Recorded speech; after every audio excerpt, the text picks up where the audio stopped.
Hello नमस्कार दोस्तों, बहुत बहुत स्वागत है आप सबका आपके अपने चैनल में। जी हाँ दोस्तों, बायोलॉजी की मोस्ट इम्पोर्टेंट एमसीक्यूज़ है आपके लिए। वीडियो स्टार्ट करने से पहले अगर आप हमारे चैनल पे पहली बार विजिट कर रहे हैं या नए हैं तो अभी से चैनल को सब्सक्राइब कर बेल आइकन प्रेस कर लीजिएगा ताकि आपको आने वाली अगली वीडियो मिल सके। आपको हमारे चैनल पे बायोलॉजी, केमिस्ट्री, फिजिक्स के मोस्ट इम्पॉर्टेंट क्वेश्चन मिलेंगे जो नीट एग्ज़ाम के लिए उपयोगी होंगे। अगर आप प्रिपरेशन कर रहे हैं तो चैनल को सब्सक्राइब कर बेल आइकन प्रेस कर लीजिएगा। और आपको हमारे चैनल पे डेली लाइव क्लासेस भी मिलेगी जो मोस्ट इम्पोर्टेंट एमसीक्यूज़ की।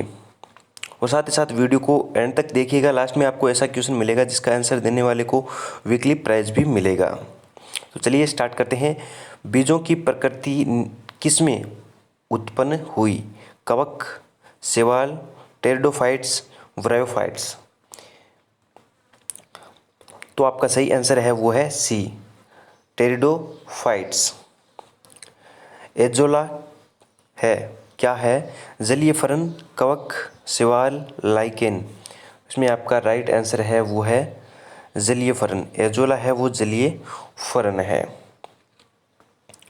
निम्नलिखित में से किसे जैव उर्वरक के रूप में प्रयोग किया जाता है? यूरिया, एजोला, खोई, क्लास्ट्रीडियम। तो इसमें आपका राइट आंसर है वो है बी, एजोला। सबसे अधिक क्रोमोसोम किस में पाए जाते हैं? टेरिडोफाइट्स में, ब्रायोफाइट्स में, मनुष्य में, हाथियों में। इसमें आपका राइट आंसर है वो है ए, टेरिडोफाइट्स में। किस वर्ग के पौधों में बीज बनते हैं परंतु बीज नग्न रूप में पौधों पर लगे रहते हैं? Gymnosperm, angiosperm, pteridophytes, bryophytes. इसमें आपका राइट आंसर है वो है ए, जिम्नोस्पर्म। सिल्वीकल्चर वनस्पति विज्ञान की वह शाखा है जिसमें वर्णन होता है ऑप्शन ए वन के विकास का, ऑप्शन बी सिलिसिफाइड पादपों का, ऑप्शन सी कवकों के संवर्धन का, ऑप्शन डी शैवालों के संवर्धन का। में आपका राइट आंसर है वो है डी, शैवालों के संवर्धन का। प्रोटीन जो कोशिका के भीतर उपयोग की जाती है किसके द्वारा संश्लेषित होती है? अंतः परदवी जालिका द्वारा, बी द्वारा, ऑप्शन बी गोलिकाय द्वारा, ऑप्शन सी मुक्त राइबोसोम्स द्वारा, ऑप्शन डी बंधित राइबोसोम्स द्वारा। प्रोटीन जो कोशिका के भीतर उपयोग की जाती है यानी किस के द्वारा संश्लेषित होती है? तो इसमें आपका राइट आंसर है वो है सी, मुक्त राइबोसोम्स द्वारा संश्लेषित होती है। निम्न में से बैक्टीरिया से फैलने वाला रोग है? चेचक, तपेदिक, मम्पस, पीलिया। तो चेचक है वो, ऑप्शन ए इसमें आपका सही है। चेचक बैक्टीरिया से फैलने वाला रोग है। मूलांकुर के अतिरिक्त पौधे के किसी भी भाग से विकसित होने वाली जड़ें कहलाती है? अवस्तंभ मूल, तंतुमय मूल, अपस्थानिक मूल, इनमें से कोई नहीं। तो इसमें आपका सी है वो बिल्कुल सही है, अपस्थानिक मूल। मूलांकुर से विकसित होने वाली जड़ें कहलाती है? ए मूसला जड़ें, बी श्वसन मूल, सी तंतुमय मूल, डी अपस्थानिक मूल।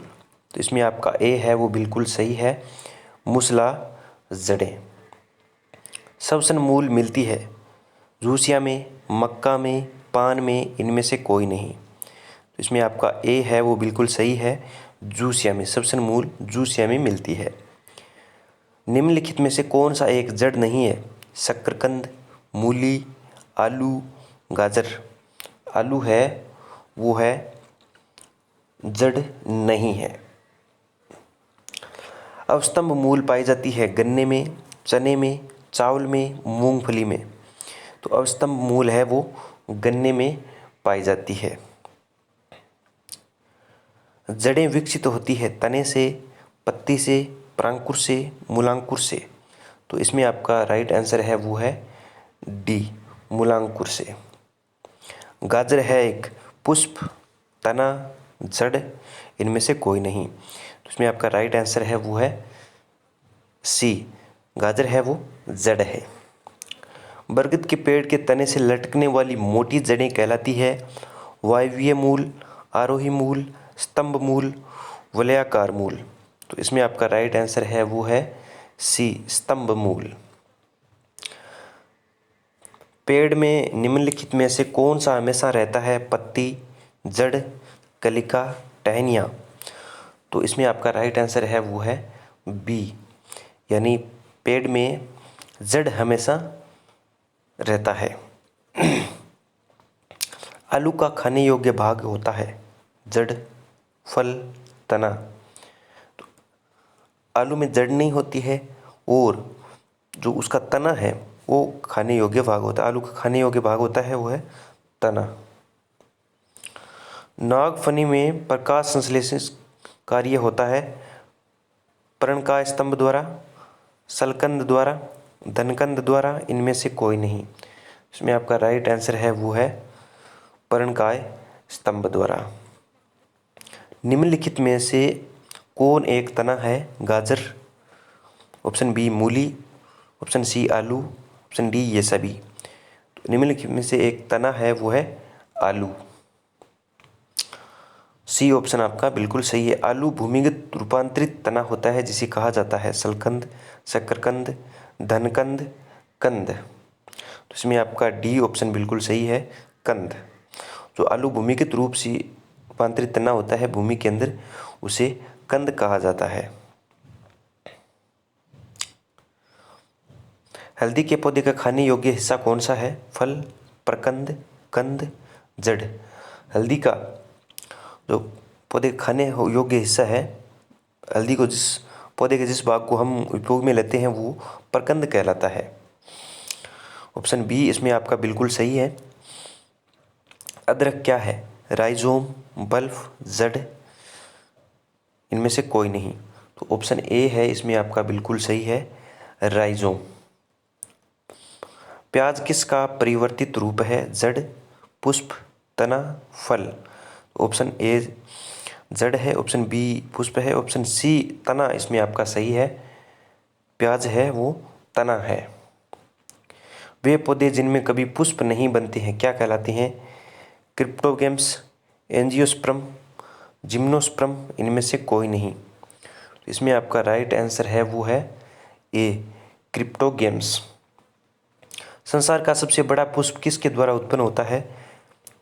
लोरेंस द्वारा, रिफ्लिसिया द्वारा, ड्रोसेरा द्वारा, इनमें से कोई नहीं। तो इसमें आपका राइट आंसर है वो है बी, रेफ्लिसिया द्वारा। संसार का सबसे छोटा पुष्प कौन सा है? वुल्फिया, कमल, गुलाब, रेफ्लिसिया। तो इसमें आपका ए है वो बिल्कुल सही है, वुल्फिया। जीवन चक्र की दृष्टि से पौधे का सबसे महत्वपूर्ण अंग कौन सा है? तना, जड़, पुष्प, पत्ती। तो इसमें आपका सी है बिल्कुल सही है, पुष्प। जीवन चक्र की दृष्टि से पौधे का सबसे महत्वपूर्ण अंग है वो है पुष्प। कौन सा एक जीवित जीवाश्म कहलाता है? जिंको, साइकस, पाइनस, इनमें से कोई नहीं। तो ऑप्शन ए है बिल्कुल सही है इसमें आपका, जिंको। तो अब लास्ट क्वेश्चन है, इसका आंसर आपको देना है। दमा और खांसी के रोगों में काम आने वाली औषधि इन्फ्रेड्रिन किन से प्राप्त होती है? Pinus, Juniperus, Cycas, Ephedra. तो कौन सा ऑप्शन सही है आपको कमेंट बॉक्स में बताना है। लास्ट क्वेश्चन का, दमा एवं खांसी के रोगों में काम आने वाली औषधि है वो इफेड्रिन किस से प्राप्त होती है? ठीक है, तो आप इस क्वेश्चन का कमेंट बॉक्स में आंसर दीजिएगा। हो सके आप वीकली प्राइज भी जीत सकते हैं। और कमेंट करके ज़रूर बताएं कि आपको हमारी जो क्यूज़ है वो किस प्रकार लग रही है। ठीक है, तो मिलते हैं नई वीडियो के साथ नेक्स्ट क्वेश्चनों में। All the best, thank you, धन्यवाद। अगर आप हमारे चैनल पर नए हैं या पहली बार विजिट कर रहे हैं तो अभी से चैनल को सब्सक्राइब कर बेल आइकन प्रेस कर लीजिएगा ताकि आपको वीडियो मिलती रहे।